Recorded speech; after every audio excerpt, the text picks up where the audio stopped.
4-2. And I want to welcome everybody to Old Oaks Country Club, especially those that are not members, Golding family members, and friends of the Golding family. Henry was truly a special man. He was a good friend. Please speak up. You can't hear me? Richard, this is the first time. This is the first time. All right, I'll speak up. Henry was a special man, as everybody here knows. Is that good enough? I think you need to get yours. It's a little echoey in here. Henry was a very special man. He was a very good friend of the Flater family and many other families that were here. So this has great meaning to me personally. I think it was safe to say that Henry had 3 loves. Maybe he had more, but I don't think that way. One was his family, and I'm sure that was his most special love. Second was golf. And third was Old Oaks. So having the second and the third one together, I think creates great meaning. And for somebody that spent so much time at the practice facility working with Bobby and working by himself, that we thought this was significant and appropriate for him to be honored in the way that we're going to honor him today, because he loved to practice, maybe even more than he loved to play. And so this actually facility has turned out to be a wonderful facility, one that we're going to expand upon, not literally, but maybe even better in the next couple of years. And so I think it's a special place to have a tribute for Henry. So at this point, I'd like to turn this over to Nick, Bob, Sure. Dick, Sure. and we'll go from there. Thank you. Okay, hi everybody, how are you? My name is Nick Maselli. I'm the head professional. This is my first year as the head professional, but it's my 16th year at Old Oaks as an employee. I was an assistant, got the job here when I was 22. So I've had 16 years to get to know Henry Golding. Bobby will speak next, who has the most experience besides the people in the room. So I just thought it would be appropriate if we shared a couple things. I have a couple logistical things to tell you. The photo in your hand is the sign we're going to have outside the front door for Henry. The reason why it's not here is because part of the sign production was in Houston, Texas. So I apologize. I talked to Mrs. Golding on the phone months ago, and I told her I promised her the sign would be here for this day, and clearly that didn't work out. It's in a UPS center somewhere, we think, in New York, which we went there yesterday morning, John and I, to try to pick it up, but we were not successful. So we'll have it here this week. But we thought a photo of it so you can see what it'll look like. It's going to be right outside the front door. I'd be happy to read you what we wrote about Henry on a brief thing here. Henry was a member of Old Oaks for the majority of his life. He served the club graciously on its board of governors for over 30 years. Our 1948 club champion, he was a true student of the game, practicing and taking lessons well into his 80s. That's probably a blur. It should say 90s. Golf was his passion, his favorite subject, and one of his true loves. So that'll hang right outside the door as everybody who walks in. I have some short stories. I got to know Henry very well the last 16 years as a golf professional here. I want to say he might have been the first one to take a lesson in this building when we first built it. Those of you that are members here or not, this used to be our maintenance building. This is where we would store all of the maintenance vehicles, and all the work for the golf course would be done out of this building. About 5 years ago, we built this state-of-the-art maintenance building to the right of the clubhouse when you come in the club. So Richard was nice enough on the board to let us try to do some golf indoor work in here, which is the trend of a lot of facilities in the country now. Winter is almost as busy as it is in the summer with people staying around. So we were building this, and Henry was here a lot. I just remember him almost hitting balls on that mat, like while we were still hanging the nets up. That was Henry. And then, he obviously took lessons from Bobby, his whole wife. Bobby will expand upon some of that. So this is as fitting as it gets to have this being named after him. Avid lesson taker is probably an understatement. Is that fair? I don't know what word is above avid, borderline obsessed, but that was Henry. And it was, so I have a couple short stories for you that we've observed over time, that only the golf pros and people that were privy at the time. There was a good friend of ours who is the guy who is responsible for our golf cart sales. His name is Paul Schwab. Paul is the guy who is our Club Car representative. Club Car is the company we buy our golf cars from. And every 4 years, we get a new fleet of golf cars. Well, Henry's responsibility, probably the last, 20 years, 25 years, was to negotiate that deal for the club. And Paul Schwab has been our club car rep for as long as Henry was in charge of that position. So Paul and him became very close friends. So I had the businessman of Henry had never ceased. We probably would never buy another golf cart besides club car because it's the best product. But every 4 years, he would call Paul and he would say, Paul, I got that Yamaha cart here, Paul, and it's pretty darn good. And that Easy Go, I heard, is an amazing product. So you need to come here and show me this cart, and it better be as good as those two, or we're not going to go that route anymore. And we knew we were going to buy club car. But he would always have that business sense about him that, it wasn't a done deal. And Paul appreciated that a lot. Paul's not here today. He's in Rhode Island, but he wanted me to say that he wishes he could have been here. And this goes to my next story about that. Paul observed one day in March 10th or so. Bobby had just gotten back from Florida. It was 37 degrees. It was snowing on the driving range. And Bobby was giving Henry a golf lesson. And Paul told me, he said, Nick, you're not going to believe this. He said, all this commercials in golf about growing the game and all these commercials with little kids playing, he goes, this should have been a USGA commercial. A man who was like in his late 80s, standing there in a snowsuit, and Bobby in a snowsuit with a cap on, and it's snowing, and Henry, every shot he hit, he looked at Bobby and he goes, was that right? And Bobby would make a comment, and it was incredible, because that was just what he loved to do. When I would give him lessons in here in the winter, because Henry didn't go to Florida, Bobby would go to Florida in the winter, and then I would be his pro for the winter time. So I'd have to catch up on all that him and Bobby were always working on. And you probably still have these, but Henry had notes. Yeah.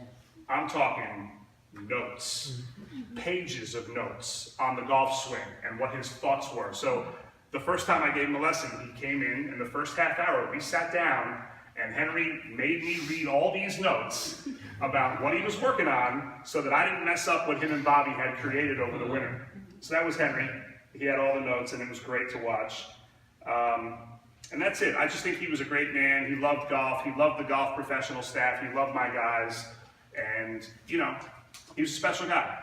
And I think Bobby has twice the amount of experience I had with him. So you're up. I think aside from the club car story before I start, one year we actually did get Easy Goes, and it was the worst 4 years we've ever had with carts. So there was no way after that we were ever going to get him, but he still had to go and do his due diligence, as he would say it. Okay.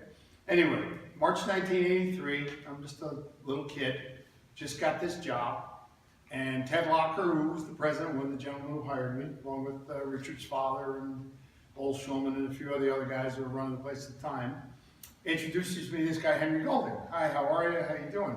He goes, hey, would you like to give me a lesson? Well, that started it all. Okay, he was the first person I ever gave a lesson to at Old Oaks. And needless to say, we had quite the times together. When Henry first started with me, he would take lessons on Saturday and Sunday for an hour. They'd have lunch, and then he and Honey would go out and play themselves, usually with another couple. That's while Honey was still playing, so she just got tired of beating him. So she finally retired. But Henry was never here during the week, ever. Henry, Saturday and Sunday was for golf and holidays. Monday through Friday was for work. So finally, Henry sold his business, went to work, bought it back, sold it, went to work, finally got fed up with those guys, retired.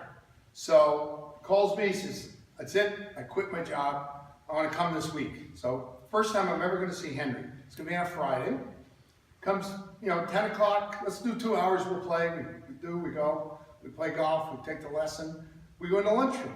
Now it's 12:15, we walk in, there's 40 people in there. Henry goes, what are all these guys doing here? I go, Henry, they're here every Friday. He goes, I gotta talk to my boss.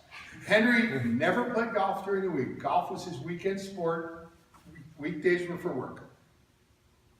Once Henry retired, we started working, there's a book out, Tuesdays with Maury's, and I read that book, and I started thinking about, I've had Tuesdays with Henry's for all these years, because once he retired, 10 to 12, on every Tuesday, Henry and I would play, work on his game, and have lunch. And I could say he was my friend, but I could say even more so, he was a mentor to me. Whenever I had an issue here at the club, or in my life, or in my marriage, or in my golf game, or whatever, I could share it with him. I knew it never went any farther. And the advice I got was him was always private and well thought out and correct. The difference between he and my father is my father always gave me good advice, but he just told me the advice, never shared with me why it was good advice. So that was the difference with Henry. Henry and I had a good relationship where you talked to him. Quite frankly, he helped me to grow up. Because like I say, I was just a young kid, just got off the tour, just, was playing and was transitioning to becoming a golf professional and taking care of a business. And he really helped me to grow up, as did a few of the other gentlemen around here. He showed me how to approach your job. He showed me how to treat your friends. And most importantly, he told me how to cherish your family. He taught me how to cherish your family. He always referred to this young lady as his darling, all the time. That was almost an outdated word, because Henry was almost an outdated gentleman in these days and age. But whenever he would talk to Honey, or she'd call him on the phone or whatever, he said, "Yes, darling, how are you?" That's great. Nothing pleased him more. Okay, let me get on it. Okay, here's a funny story about Henry. Excuse me, I already told you that. So sorry. Henry loved Old Oaks, and it's only fitting that this center would be named or dedicated in his honor. He loved golf foremost, other than his family, as Nick said, and his affiliation with Old Oaks. Golf to him was, at the end of his life, when he was retired, golf to him was his passion. What people don't know about Henry is he actually, at one point when he was younger, in his younger days, wanted to be a dancer and a golf pro, or both. Okay, but being the dutiful son he was, he went to work and obviously became very successful. I know right now he's looking down on us and very proud that other people that are members of Old Oaks will be able to share this building with him. And the fact that his name is on it, I think, for Honey, I think tells you all that you need to know about Henry Gold. Thank you. Thank you.